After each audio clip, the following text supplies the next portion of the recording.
নমস্কার, আমি ডাক্তার প্রকাশ Mallick. Consultant homeopathy দীর্ঘ 39 বছর ধরে হোমিওপ্যাথি চিকিৎসার সঙ্গে যুক্ত আছি। আমার একটা হৃদরোগের উপরে বই আছে এবং এই বইটা কেন লিখেছিলাম? বইটা লিখেছিলাম আমার এক আত্মীয় হৃদরোগ স্পেশালিস্ট, তিনি অপারেশন করেন। তো অনেক আমার জীবনের প্রথমের দিকে অনেকে তার সুপারিশ পাওয়ার জন্য আমাকে সুপারিশ করতে আসতো, তো আমি সুপারিশ করেও দিতাম। কিন্তু কিছু ক্ষেত্রে উনি বাইরে ছিলেন বলে তার যোগাযোগ করতে পারেননি। তখন ওরা বললো, স্যার আপনি এখন ওষুধ দিন, পরে ওনাকে দেখাবো। পরবর্তীকালে অপারেশনযোগ্য হৃদরোগকে অপারেশন করতে হয়নি।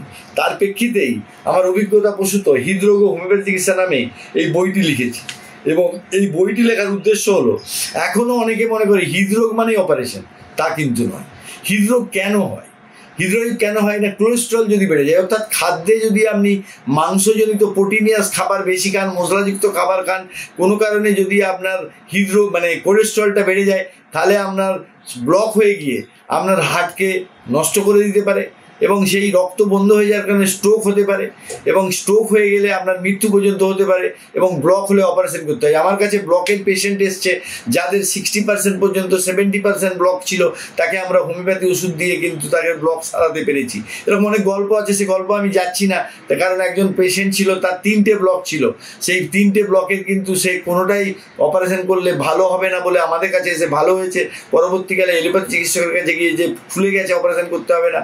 এবং তিনি প্রশ্ন করছেন যে কি করে হলো, তখন তাকে বলা হচ্ছে, তিনি বললেন যে আমি হোমিওপ্যাথি ওষুধ, তিনি বলছে আমি ডোন্ট বিলিভ ইট, নিশ্চয়ই ওর মধ্যে স্টেরয়েড আছে, তো আপনি প্রেসক্রিপশন নিয়ে আসুন।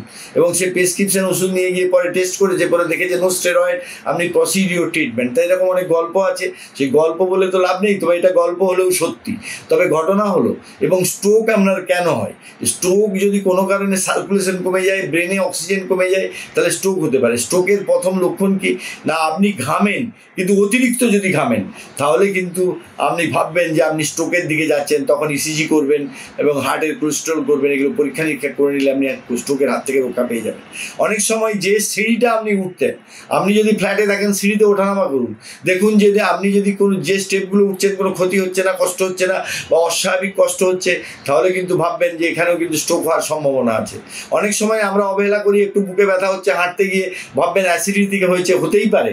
কিন্তু যদি দেখবেন যে যেখানেই থামছেন কমে যাচ্ছে, তাহলে জানবেন অ্যাসিডিটি থেকে, বা অনেক সময় কমছে না, তাহলে ভাববেন যে হার্টের কোনো সমস্যা। সেক্ষেত্রে কিন্তু আপনি পরীক্ষা নিরীক্ষা বা ডাক্তারবাবু শরণাপন্ন হলে আপনি ইসিজি করে এবং টিএমটি করে এবং কোলেস্ট্রল করে এগুলো যদি করে দেখে নেন, তাহলে কিন্তু আগাম চিকিৎসা করলে আপনি স্ট্রোকের হাত থেকে বা মৃত্যুর হাত থেকে রক্ষা পেয়ে যাবেন।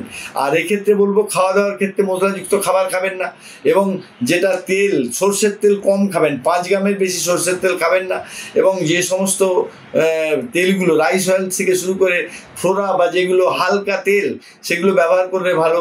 এবং অল্প খাবেন, কম খাবেন। এবং কম কি করে খাবেন? অনেকে বলে আমার খাবার দেখলেই স্যার খেতে ইচ্ছে করে, এবং সেক্ষেত্রে বলবো যে আপনি ছোট পাত্রে খান। আর বাড়ির যিনি খাবার দেন তাকে বলবো আপনি চাইলেও খাবার দেবেন না, একটু ফল খাবেন এবং ব্যায়াম করবেন নির্দিষ্টভাবে। আর এমনি মিষ্টি কম খাবেন, নুন কম খাবেন, তাহলে হৃদরোগ থেকে দূরে থাকবেন। এবং সর্বোপরি আমাদের হোমিওপ্যাথি চিকিৎসার এই বইটি আমি অনেকগুলো লক্ষণ এবং অনেক সাফল্যের কোথাও এখানে লিখেছি।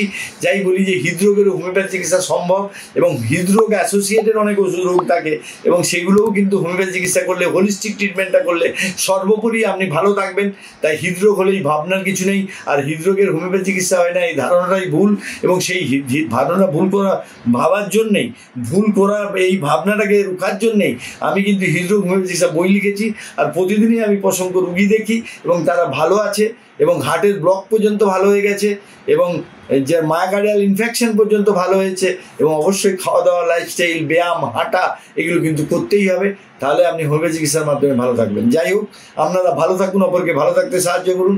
এবং আপনারা যদি আমাদের এই যারা সাবস্ক্রিপশন করেছেন আমাদের video channel doctor plus homeo, তাদেরকে অভিনন্দন জানাই। যারা করেননি তাদেরকে অনুরোধ করবো তারা যেন সাবস্ক্রিপশন করেন, এবং তাই সাবস্ক্রিপশন করলে আমরা সহজেই তার নোটিফিকেশান পেয়ে যাবেন, আমাদের এই ভিডিওগুলো আপনি দেখতে পারবেন।